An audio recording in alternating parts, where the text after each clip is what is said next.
Huwag mo nang dagdagan ang kasalanan mo. Ibaba mo yung baril.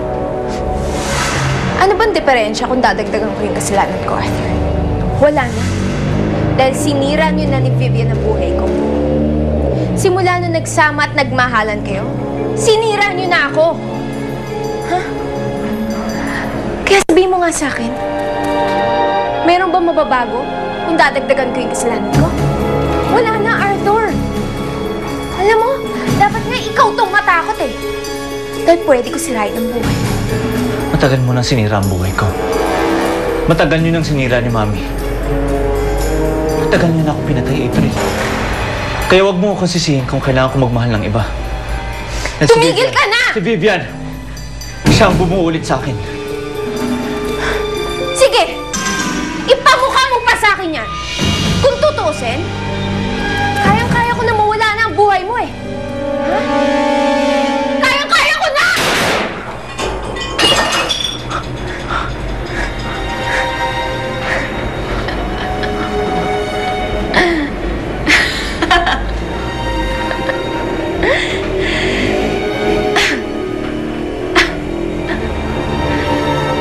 Ano, Arthur? Natakot ka ba?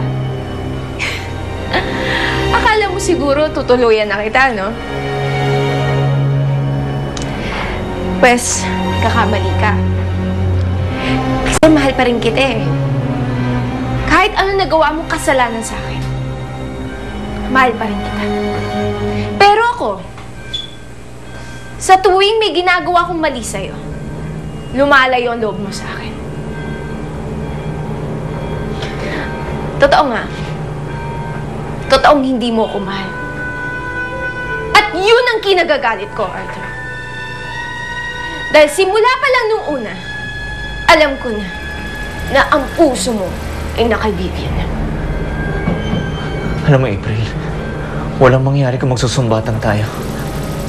Nangyari ng lahat. Wala na tayong magagawa dun.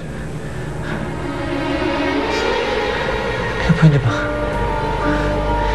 Nakikiusap ako sa'yo. Ibaba mo yung baril, April. Ibaba mo.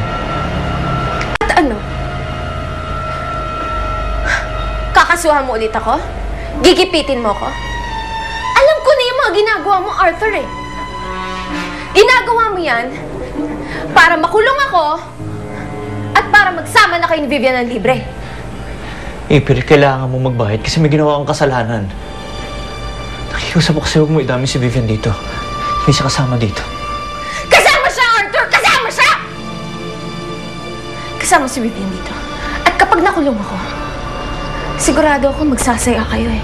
At hindi ako papayag na mangyari yun. Hindi ako papayag, Arthur. Kaya ngayon pa lang, mas gugustuhin ko pang mamatay ka na. Ano ka? Tawan mo ako, Arthur! Iwan mo yan!